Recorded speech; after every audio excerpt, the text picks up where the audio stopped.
Good morning students. Rameshwar Prasad Maurya inter college के YouTube channel पर आप सभी का स्वागत है। क्लास 10th इंग्लिश प्रोज के जो दो लेसन, फर्स्ट था द इंचेंटेड पूल जिसकी 2 वीडियो आपको मिल चुकी होंगी, और second chapter a letter to God उसकी भी 2 वीडियो में हिंदी ट्रांसलेशन आपको मिल गया होगा। इसके बाद हम लोग पोएट्री के फर्स्ट लेसन द फाउंटेन का स्टडी करेंगे। पोयम का नाम है फाउंटेन, और फाउंटेन मीन्स क्या होता है? फाउंटेन मीन्स होता है फव्वारा, जो कि आप जिससे फैमिलियर परिचित होंगे। फाउंटेन पोएट हैं जेम्स रसल लावेल। इस पोयम के पोएट का नाम है जेम्स रसल लावेल। 1890 से लेकर के लिखा है 1891 या 1819 से 1891 तक का टाइम इनका वर्थ टू डेथ। यहाँ पे पोयम में लिखा है central idea of the poem. यहाँ पे जैसे लिखा है अबाउट द, पहले पोएट लिखा है कि जेम्स रसल लावेल was a famous writer in the world. इस संसार में एक प्रसिद्ध लेखक। He wrote a year of life and poems, a year of life. He wrote, उन्होंने लिखा a year of life and poems, और कविताएं लिखी। His early poetry is full of nature and emotions. उनकी जो प्रारंभिक पोएट्री थी, काव्य था, इज फुल ऑफ नेचर, जो कि प्रकृति से भरा हुआ था, एंड इमोशन और भावनाओं से। बट अदर पोएम्स, लेकिन दूसरी कविताएं are full of patriotism and love for democracy. लेकिन जो उनकी दूसरी कविताएं थी वो है देशभक्ति से और डेमोक्रेसी, प्रजातंत्र के ऊपर उनका लेख था। He is more known as a suggestive literary critic, as a lecturer on English poetry.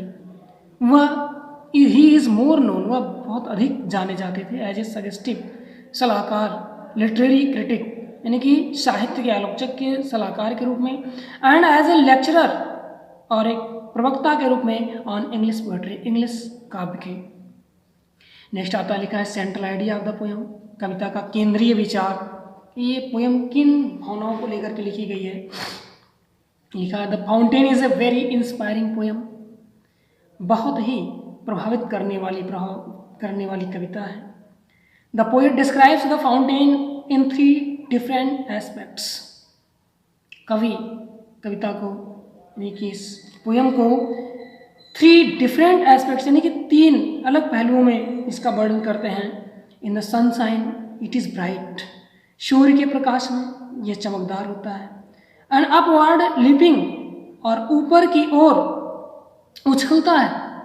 And glittering, और चमकता है। इन द मूनलाइट, चांद के प्रकाश में, चंद्रमा के प्रकाश में। अपीयर्स स्नोवी, बर्फ के समान प्रस्तुत होता है, वाइट, सफ़ेद। And Suez rhythmically like flowers, और लहराता है लय पूर्ण तरीके से लाइक फ्लावर्स, फूल की तरह से। व्हेन द वाइंड्स रसेड, जैसे हवा इस पे से गुजरती है। अंडर द स्टार लाइट, तारे के प्रकाश में। It rises and falls like spray, एक फुहारे की तरह ऊपर उठता है और नीचे गिरता है। ऑल द टाइम, पूरे समय, हमेशा।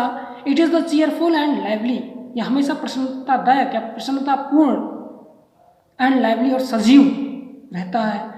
ऑल द टाइम, हमेशा। It seems to be aspiring higher and higher, और हमेशा यह ऊंचाइयों और ऊंचाइयों की ओर बढ़ता हुआ दिखाई देता है।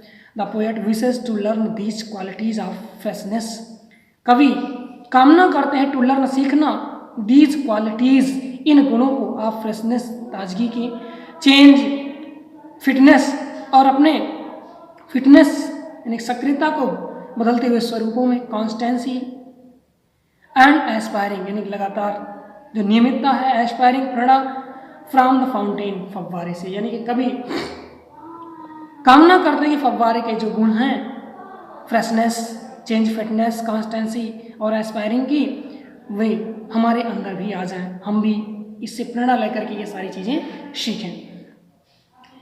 फर्स्ट स्टेंजा शुरू होता है, यहाँ लिखा है पोएट ने, into the sunshine full of the light.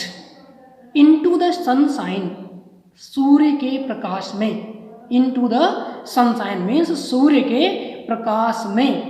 Full of the light, प्रकाश से भरा होता है, पूरा प्रकाशमान होता है। कौन? फव्वारा, फाउंटेन, फव्वारा यानी कि फव्वारे जैसा ही धूप होगी तो धूप के प्रकाश में उसका कलर कैसा दिखाई देगा? जाहिर सी बात है, इनटू द सनशाइन, सूर्य के प्रकाश में, फुल ऑफ द लाइट, प्रकाश से भरा हुआ होता है। लीपिंग, उछलता है, लीपिंग उछलता है, एंड फ्लैशिंग, और चमकता है, या उछलते हुए, लीपिंग एंड फ्लैशिंग, और चमकते हुए, full of the light, into the sunshine, full of the light, leaping and flashing from morn till night, into the sunshine, सूर्य के प्रकाश में, full of the light, प्रकाश से भरा हुआ, प्रकाशमान, leaping उछलता है, और flashing चमकता है, from morn मतलब morning, morn अर्थात morning से लेकर के till night, रात्रि तक, यानी कि रात्रि जब तक नहीं हो जाती तब तक लीपिंग एंड फ्लैशिंग उछलता है और चमकता है, from morn till night, morning से लेकर के, सुबह से लेकर के, टिल नाइट, रात्रि तक।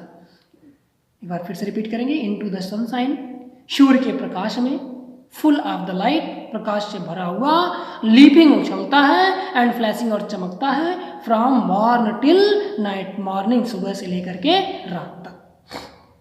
इसके बाद आपका सेकेंड स्टेंजा प्रारंभ होता है, यहाँ लिखा इनटू द मून लाइट, फिर फव्वारे की जो स्थिति है क्या होती है? चेंज होती है। कहते हैं कि चेंज फिटनेस, आपने पढ़ा ना सेंट्रल आइडिया में, चेंज फिटनेस। तो यहाँ कह रहे हैं कि इनटू द मून लाइट, चंद्रमा के प्रकाश में, मून के प्रकाश में, चंद्रमा के प्रकाश में, वाइटर देन स्नो, फव्वारा कैसा दिखाई देता है? सफेद दिखाई देता है, देन स्नो जितना कि बर्फ, इनटू द मून लाइट, चंद्रमा के प्रकाश में, वाइटर देन स्नो, फव्वारा जो है बर्फ के समान, बर्फ के जैसा सफेद दिखाई देता है। Waving show flower like,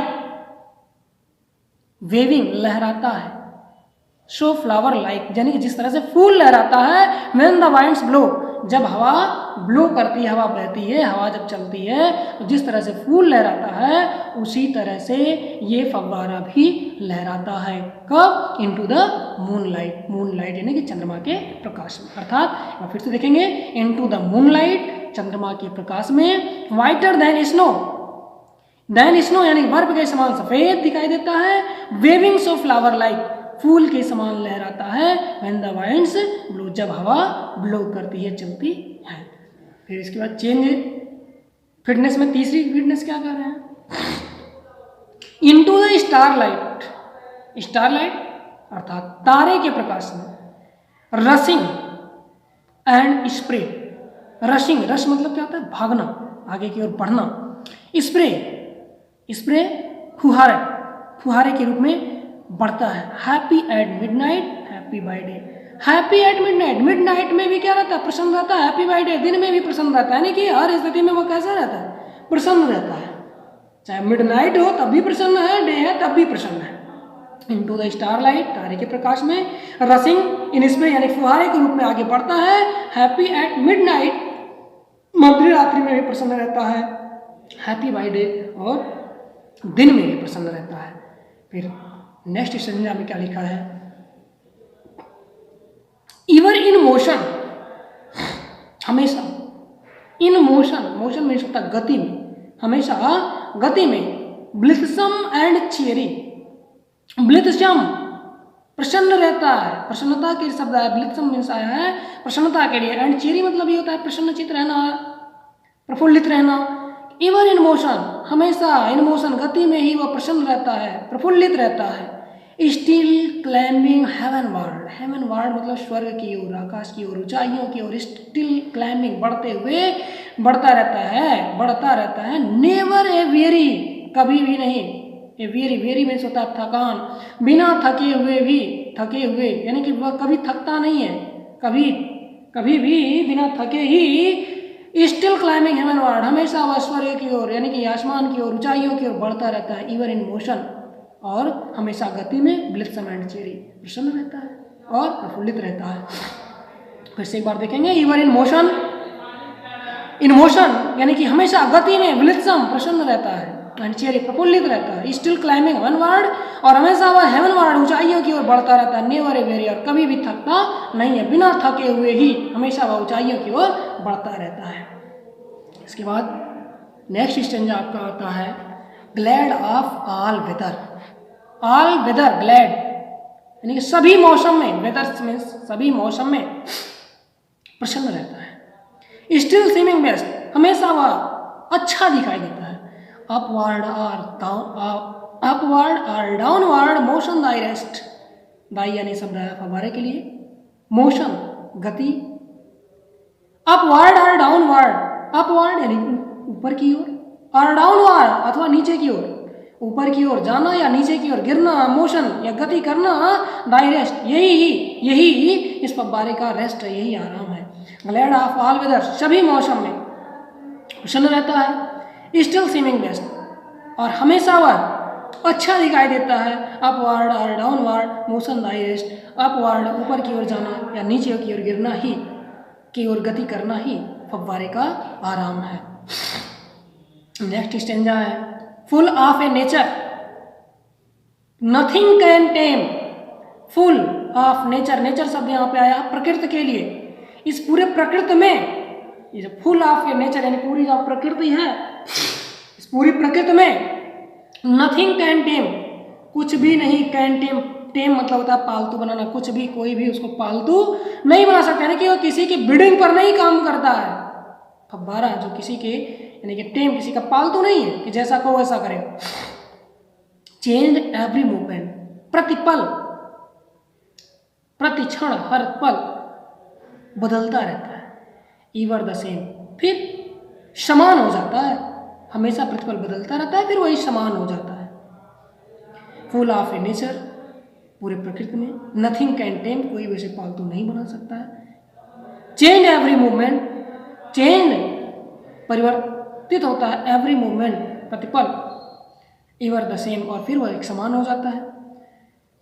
last stanza लिखा है सीजलेस एस्पायरिंग, सीजलेस कंटिन्यूअस, जो कभी रुके ना, एस्पायरिंग ऊपर की ओर उठते जाना, यानी कि लगातार ऊपर की ओर उठते जाना, ऊंचाइयों की ओर बढ़ते रहना। सीजलेस कंटेंट, लगातार, कांस्टेंट स्थिर बने रहना, अपनी ऊंचाइयों को बरकरार रखना। डार्कनेस और सनशाइन, चाहे डार्कनेस अंधेरा हो या सूर्य का प्रकाश। दाई एलिमेंट, दाई यानी कि ये शब्द आया फव्वारे के लिए, एलिमेंट, एलिमेंट मीन्स होता है तत्व या मौलिक तत्व, प्रिंसिपल सब्सटेंस कहते हैं कि दाई एलिमेंट तुम्हारे यही तत्व हैं, डार्कनेस हो या सनशाइन, चाहे अंधेरा हो या सूर्य का प्रकाश हो। सीजलेस एस्पायरिंग, सीजलेस कांस्टेंट यानी कि कॉन्टिन्यूअस स्थिर होते हुए, एस्पायरिंग आगे की ओर बढ़ते रहते हो। फव्वारा हमेशा आगे की ओर बढ़ता रहता है। लास्ट इसके बाद स्टेंज आता है कि ग्लोरियस फाउंटेन, यहाँ पे पोएट की अपील है, जो हमारी यहाँ पे शिक्षा मिलती है, पोएट की अपील है एक तरह से।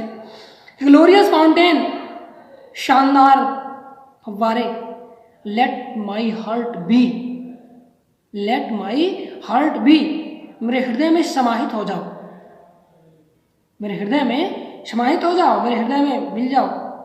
फ्रेश, ताजे, चेंजफुल, परिवर्तनशील, कांस्टेंट, स्थिर रूप से, अपवर्ड लाइक दी, और अपवर्ड ऊपर की ओर जैसे तुम चलते हो उसी तरह से मेरे हृदय में समाहित हो जाओ, ताकि मैं भी हर परिस्थितियों का सामना करते हुए हमेशा ऊंचाइयों की ओर बढ़ता रहूं और हमेशा प्रसन्नता के भाव को अपने अंदर समाहित रखूं। इसी के साथ ये पोयम द फाउंटेन समाप्त होती है। अब बात करेंगे इससे हमको मोरल क्या मिला। फाउंटेन को बताया पोएट ने पहले पैराग्राफ में, पहले स्टेंजा में बताया कि सनशाइन और लाइट में वह क्या करते हैं, leaping and flashing from morning till night, morning से लेकर के नाइट तक लीपिंग एंड फ्लैशिंग ऊपर की ओर बढ़ता है और चमकता है। फिर मून लाइट होती है तब भी बर्फ की तरह व्हाइट और सफ़ेद दिखाई देता है।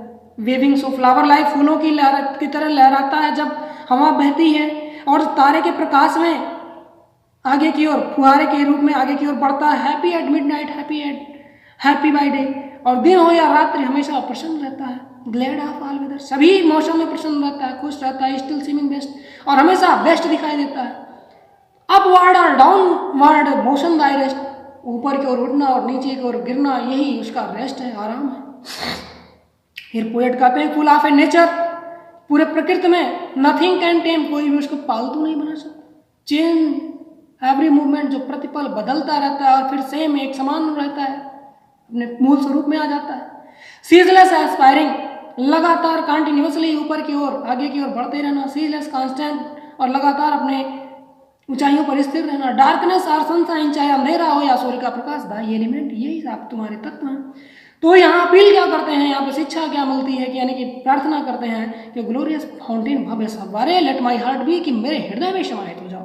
फ्रेश, ताजे, परिवर्तनशील, चेंजफुल, कांस्टेंट, स्थिर, अपवर्ड लाइक दी, यानी कि अपनी तरह से ऊंचाइयों को जिस तरह बढ़ते हो उसी तरह हमारे हृदय में समाहित हो जाओ, ताकि मैं भी, अर्थात एवरी स्टूडेंट्स, हर कोई जो कि इनकी पोयम से सीख ले रहा है, उनके लिए यह क्या है, शिक्षा है कि हम सभी फव्वारे की तरह, कोई भी मौसम हो, कोई भी समय हो, कोई भी स्थिति हो, हमेशा लगातार आगे की ओर बढ़ते रहें, अपने ऊंचाइयों को बनाए रखें।